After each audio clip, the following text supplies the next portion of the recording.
متابعينا الكرام، مرحبا بكم في هذا اللقاء المباشر اللي كيجمعنا بمراد القرطومي تاجر بسوق الجمله.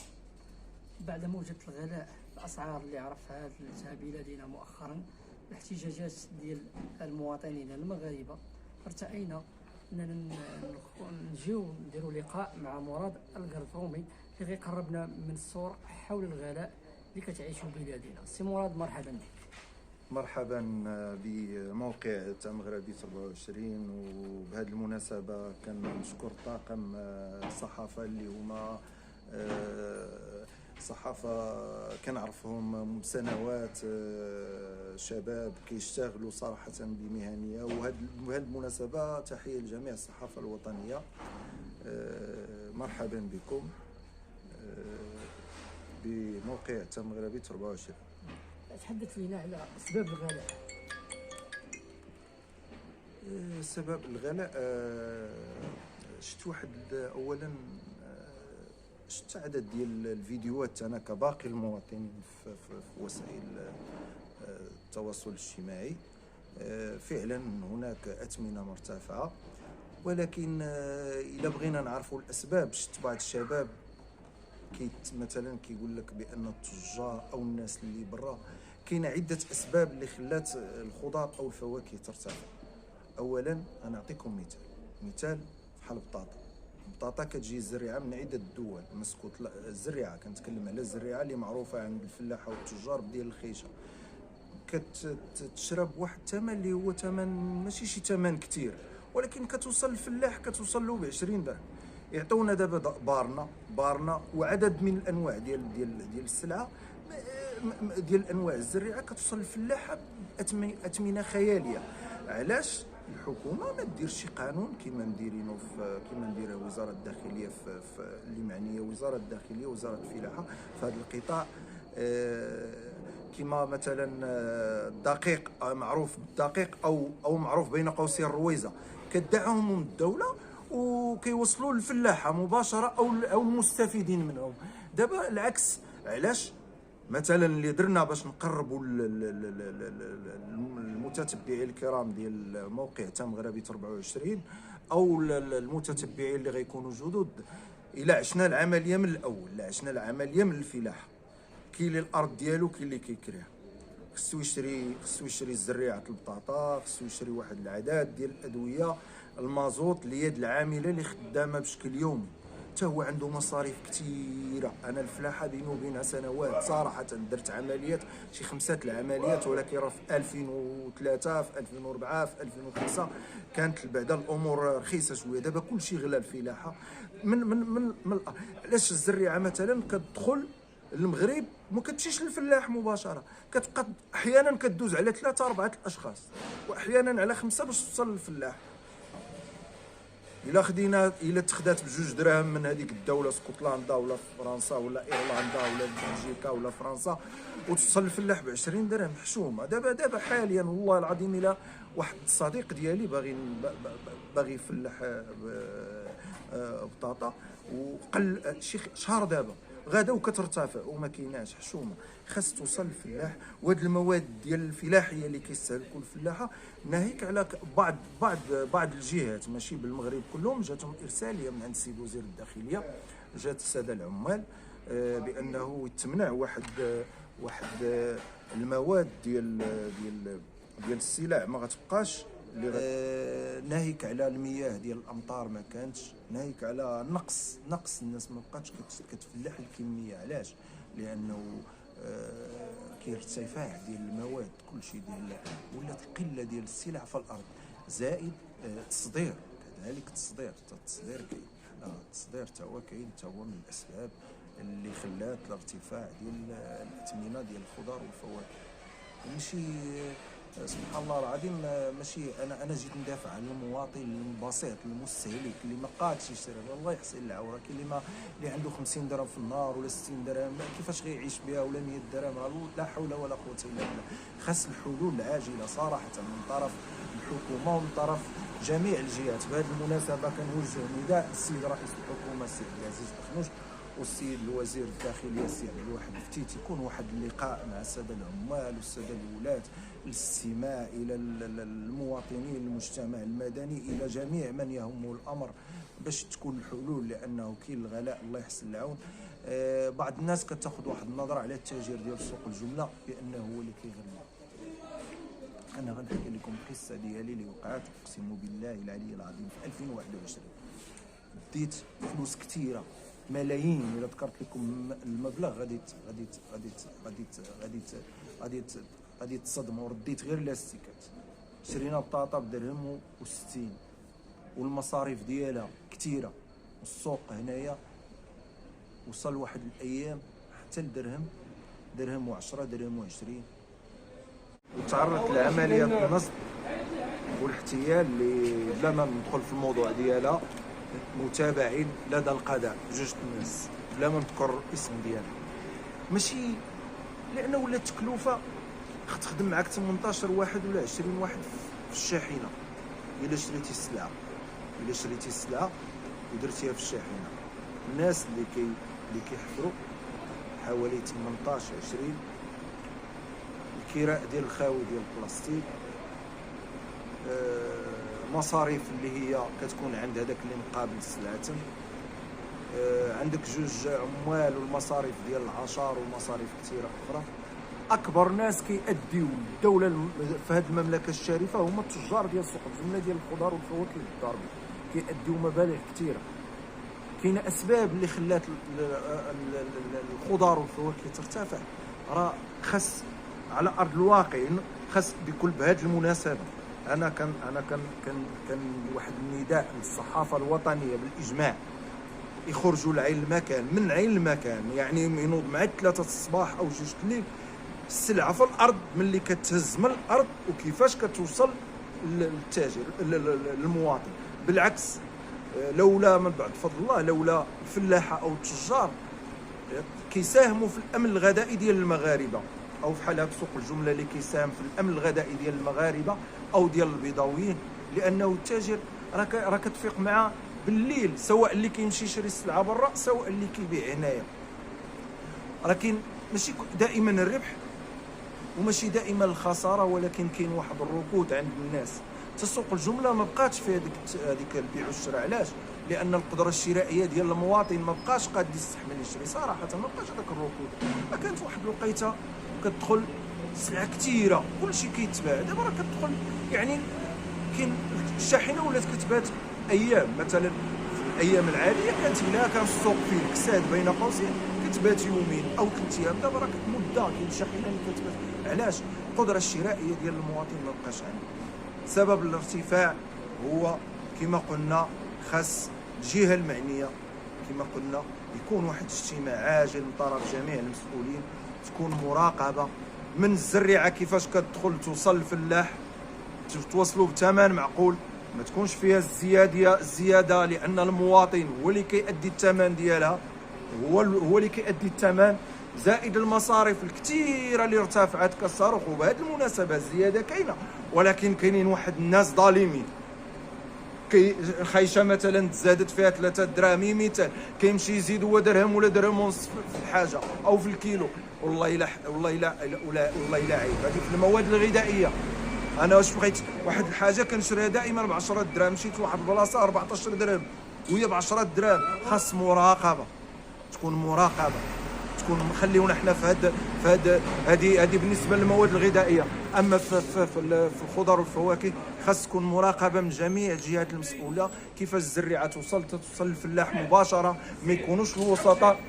وكذلك حتى الادويه اللي كيدير الفلاح، وخاص دعم الفلاح الصغير او المتوسط، اما الفلاح الغني لا.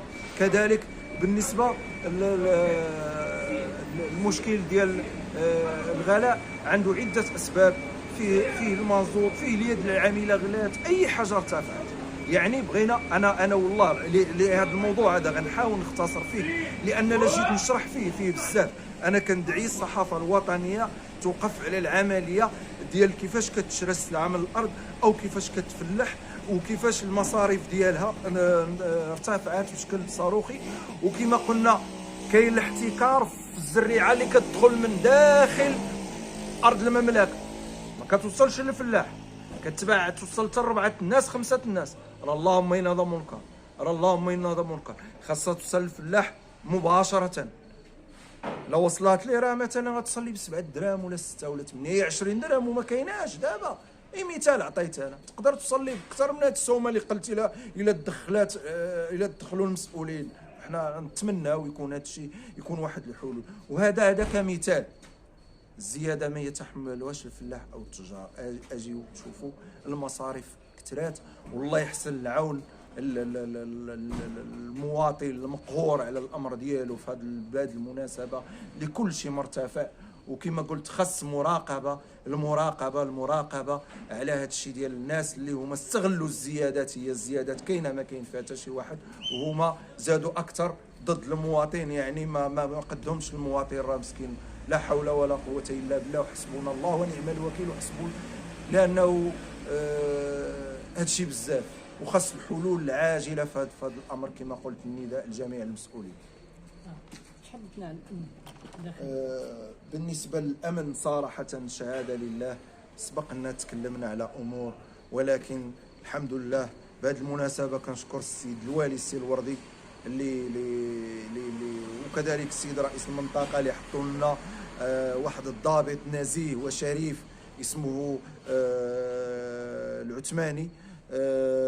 مؤخرا اعتقل واحد الشخص كيسرق هذا الشيء ديال الباتريات وهذا الشيء ديال الشنطات من الشاحنات. شدوا العساس سميتو رشيد، كنشكر السي رشيد وكنشكر كاع من ساهم في الامن الخاص سيكوريتي وقدموا للعداله. وكذلك واحد الشخص اخر ينحدر من شتوكه كيشري عند الناس السلع هنايا وما كيخلصهمش، كيعطيهم الشاكات وكيعطيهم هذا، وطبق معاه القانون وكيحارب الجريمه وما كيترشاش. تحيه ليه.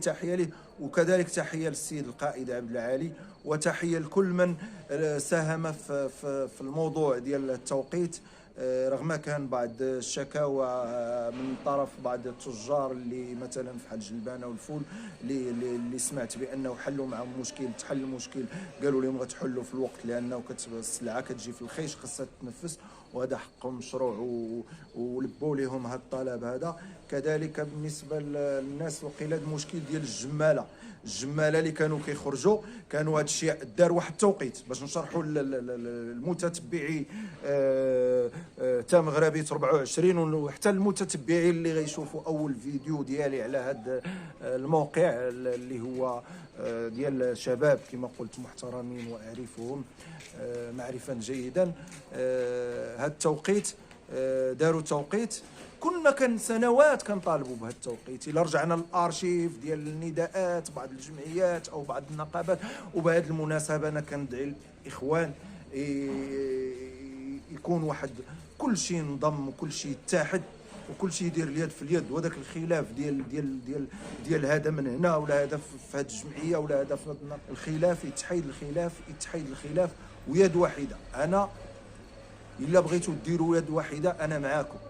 اما الخلاف هذا نداء للتجار ديال سوق الجمله او المهنيين او العاملين بالقطاع، لان سوق الجمله راه مقبل باش يحيد من هذا المكان هذا. مازال غادي نتناقشوا في هذا في المحور الاخير ان شاء الله. التوقيت اللي كان دار اللي خرج الراي العام، وكان البعض معترض عليه، الاخوه اللي في جلبانه ربما او الفول، والبعض الاخوه اللي في الجماله اللي كيشروا من هنا وكيبيعوا السلعه. التجار من حقهم يحتجوا، محل مثلا مولين الجلبانه او هذا قال لك حنا ملي كتجي السلعه خصها تنفذ. هذا المشكل اللي سمعت انا بانه تحل معاهم. كذلك الجماله عطاوهم زادوهم حتى ل6 وعطاوهم ساعتين اضافيه حتى ساعتين اخرى. هذه مزيانه. علاش؟ لان في الدخله ديال المارشي كتشوف ما كاينش واحد الاكتضاد ولا واحد بحال هكا. بغينا التوقيت مزيان. بالنسبه للتوقيت، التوقيت طلبنا به لان الناس ديال سوق الجمله راه ما عندهمش عطله. كاين اللي كيبات هنا، كاين اللي كيبات في الشاحنه. هادو تجار الشاحنه، ما نهضروش على العاملين. تجار كاين اللي كيبات هنا، كاين اللي كيبات في الشاحنه ديالو، كاين اللي البعض اللي ما كيمشيش ولادو، ومنهم حتى بعض الفلاحه في بعض المواسم ما كيمشي عند ولادو اما اسبوعيا او اكثر، كاين اللي مده، يعني راه تما عندهم معاناه، كاينه معاناه، ماشي دائما الربح، دائما الخساره. رجعوا الموضوع ديال التوقيت لله من بعد الله للتاريخ. هذا المشكل التوقيت ذكرناه سنوات، لانه هذا كلشي المؤسسات الخاصه والعامه عندهم عطله، الا هاد الناس ما عندهمش عطله. في الاخر انت كتسمع شي تاجر مات، ما بغيناش نذكروا الاسماء، عندي لائحه الا جبت لكم ديال الاسماء ديال التجار ماتوا جمعوا لهم في الصينيه، كذلك العمال. هاد الناس اكثر ناس كيأدوا للمملكه المغربيه الرسوم الجبائيه بين قوسين العشر هما التجار ديال سوق الجمله ديال الخضر والفواكه. اما الا تكلمنا على العمال، راه ما كاين حتى شي وثائق هاد العمال. او علاش كنقولوا؟ لان هذا المارشي غادي يتحول.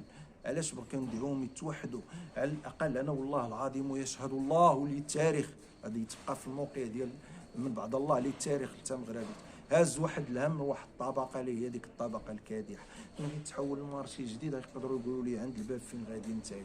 حنا بغيناه، علاش كنقول لهم يكون واحد توحيد الصفوف باش الا تحول السوق يكون واحد على الاقل يضمن راسو الانسان جميع. لان سوق الجمله راه كيشتغل فيه واحد العدد، كاين حتى العنصر النساء كيشتغلوا في الشاحنات، كيعمروا داك من خيزوا في السلح او في الصناديق، كاين النساء في اماكن اخرى، كذلك كاين العمال اللي كيخدموا في الشاحنات، كاين اصحاب الميزانات اللي كيعبروا في الوزن، كاين مجموعه ديال العاملين اللي خدامين هنا، كاين بزاف. يعني لا تحول السوق على الاقل فين غادي يمشيو ما يتقساوش كما وقع المشكل ديال بين قوسين البطوار ديال اللحم.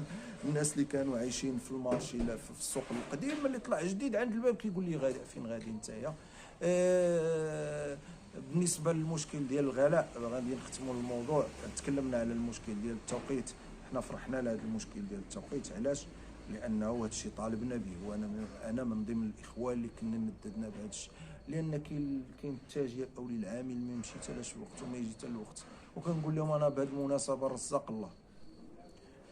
وفي الاخير كنجدد النداء ديالي للسيد رئيس الحكومه السي عبد العزيز اخنوش والسيد وزير الداخليه السي عبد الواحد فتيت على تناك صوتك باقي المغاربه على هذا الغلاء. وراه كاينه حلول كثيره باش ترخص هذه الاثمنات الخضار والفواكه الى دخلات الحكومه. وكان واحد الاجتماع عاجل مع الساده الولاة والساده العمال والمراقبه من السلع ديال الخضار كيفاش كتدخل. كما قلنا جميع انواع البذور ديال الزريعه اللي كتدخل من المغرب خصها توصل للفلاحه، راه شرحنا هذا الشيء هذا. وكذلك هاد الزيادات اللي تزاد في المواد ديال الفلاحيه ديال الخضر. وكذلك بالنسبه للناس البعض اللي استغل الزياده وزاد، كاين البعض اللي استغل الزياده وزاد. كنطلبوا التدخل العاجل، لان المواطن راه لا حول ولا قوه له الا بالله. وحتى لبعض الناس، ماشي كلشي، لبعض الناس اللي كيشريو السلعه من سوق الجمله ويبيعوها برا، كاين اللي تا هو كيحط ثمن بزاف. كيدي السلعه مثلا من هنا مثلا ب 2 دراهم و50 كتلقاه مدير لها 9 دراهم بزاف. ما كاينش قانون مع هذا الخضار والفواكه، ما عندهاش واحد القانون، ما كاينش قانون اللي يحمي المواطن المستهلك. هنا كنطلب بهذه المناسبه من الجمعيات ديال ديال ديال ديال ديال المستهلك اللي كتدافع على المواطن اللي هو المستهلك، او كذلك من جميع الجهات المسؤوله على هاد باش تدخل وتكون واحد القانون يكون كما دار في حاله الطوارئ كان صادقتوا عليه دخل تنفذ. كذلك واحد القانون اللي في ظرف اسبوع او اسبوعين يوجد يطبق على هذا الشيء وحتى يدار، كيكون واحد الربح معقول، ماشي تمشي للمواطن متضرر في كل شيء وتجي تكمل عليه. وفي الاخير وشعاري الدائم الله الوطن الملك. وشكرا لكم وشكرا لجميع المتتبعين، وكنطلب منكم تبارطاجيو هذا الفيديو لانه فيديو مهم ومازال ان شاء الله التتمه باش نشرح لكم اكثر. وان شاء الله ما كرهناش يكون شي فيديو من كما قلنا من عين المكان. وكندعي الصحافه الوطنيه تصور للمواطن كيفاش التاجر كيشري السلعه وكيفاش المصاريف ديالها، وتكون المواطن يتفرج فيها ماشي نقولوها ليه حنا. والسلام عليكم ورحمه الله.